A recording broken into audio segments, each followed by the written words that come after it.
it's the Knave and Childe. Hey, aren't you supposed to be in Snezhnaya recuperating? What are you still doing in Fontaine? Oh, it's you two. I didn't expect to run into you here. I was unconscious for quite a while after the fight in the Primordial Sea.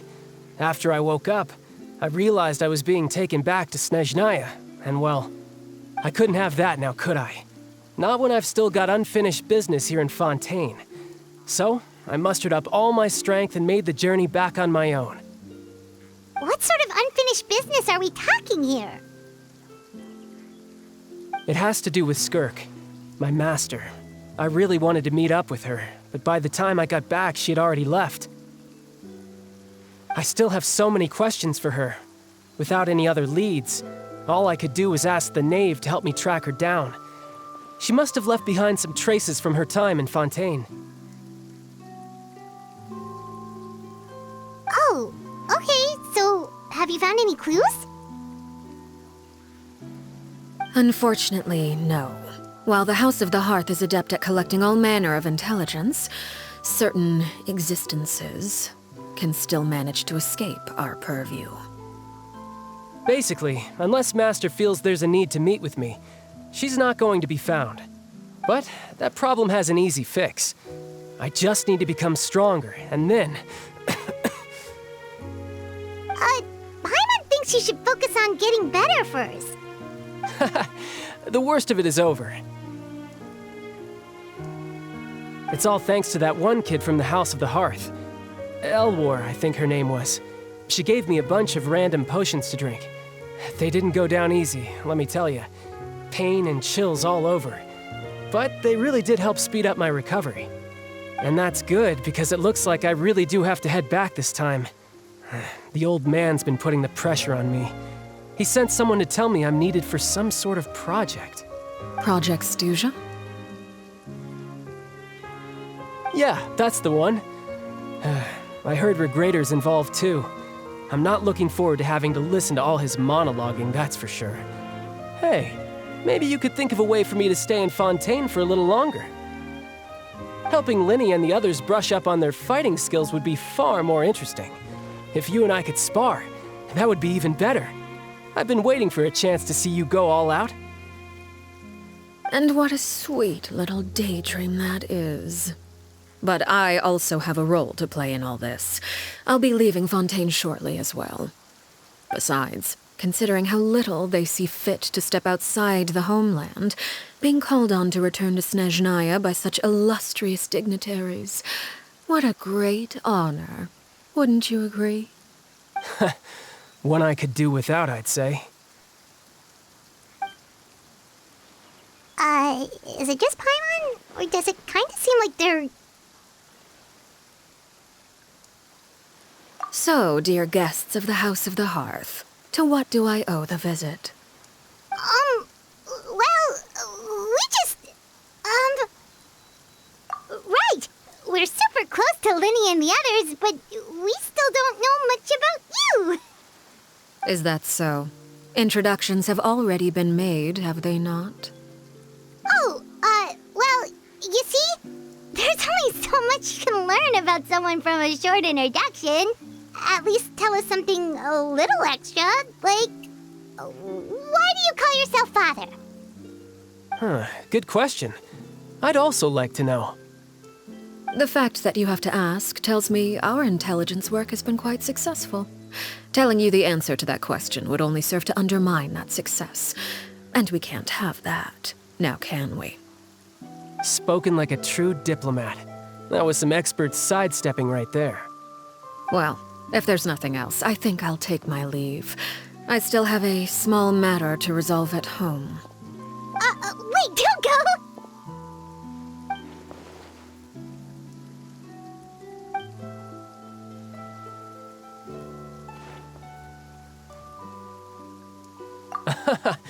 I'd also like to hear the answer to this.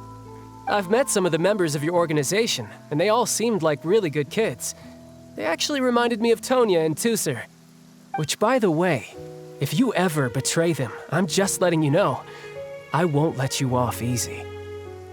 And why would I betray them? Well, you've already betrayed the House of the Hearth once, haven't you? At least, that's what I heard.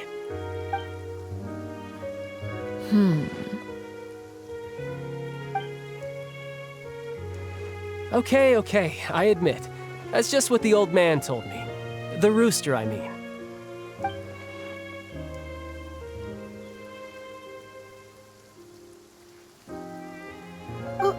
Wait, did you really do something bad to those kids?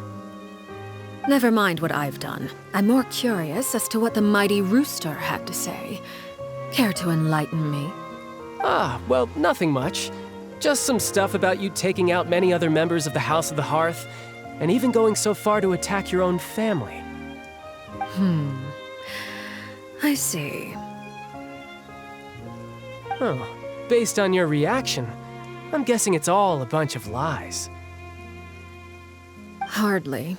I don't appreciate his particular turns of phrase, but I suppose he didn't say anything untrue. Although, it would be more accurate to say that there is a certain level of prejudice involved, but I don't intend to clear that up just yet.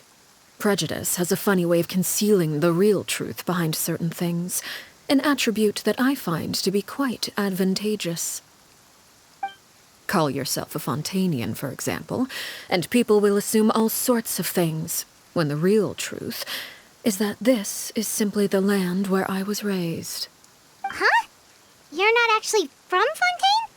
But then why did you try to help out with the prophecy and everything? I was trying to protect the children born in Fontaine. Claiming that I myself was a Fontanian simply made it easier to operate. People would hardly suspect a fellow Fontanian of having any ulterior motives. Who wouldn't want to save their homeland after all? The primordial sea wouldn't have any effect on me, but it would have caused great harm to the House of the Hearth. Well, you wanted extra information, didn't you? There you go. I hope that satisfied your curiosity.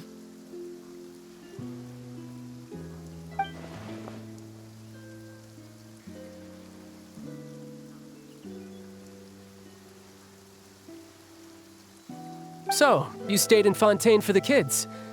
I guess I was wrong to believe you'd betray them. Apologies. Looks like I was holding on to some prejudices myself. Good. Like I said, I like it when others have misconceptions of me. Actually, while I was recuperating at the House of the Hearth, there was something else that really caught my attention. I heard that members always resolve disputes and arguments with a friendly spar, and the loser has to back down. Seems pretty cool if you ask me. Would also give them plenty of opportunities to hone their skills. Well, that's only a recent development. In the past, such spars weren't nearly so friendly. The losing party would lose everything, including their life. They were that high stakes? Whew, at least that's not a thing anymore. Well, the current atmosphere's not half bad. I'm a bit jealous, actually. You've got so many family members around you, and you even get to live with them. Having a lot of family around means dealing with a considerable amount of bickering and scheming. Once Tonya and Tusser enter their rebellious phase, I'm sure you'll understand. Just imagine. Tusser becomes obsessed with plucking out strands from the rooster's mustache, or Tonya decides to dye her hair 42 different colors.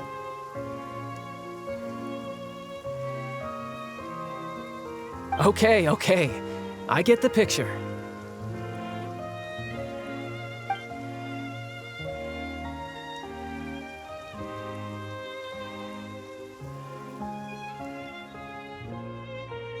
Well, would you look at the time? I should probably get going. Traveler, Paimon, I'm not sure where our paths will cross next, but the next time we run into each other, we should definitely try and find some time to spar.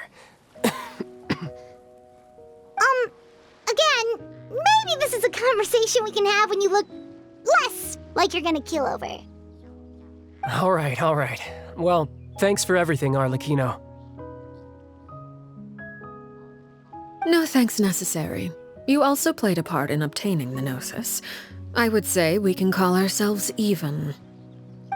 I like the sound of that. Well, I'm off. See you all some other time. We should probably get going too. Do you want to head back with us? Oh? You want me to leave so soon? Oh, well, you see, I'm rather enjoying the evening breeze. If you don't mind, I think I'll stick around for a bit. I have some things to think about. Apologies for not attending to you like a proper host. Please forgive this slight. I do hope you'll have a pleasant stay. We managed to keep her distracted until nightfall. Good thing Childe was there to keep the conversation going. You don't think she suspected anything, do you? Oh, I wonder if Liddy ran into any issues. Let's hurry back and see how everything went.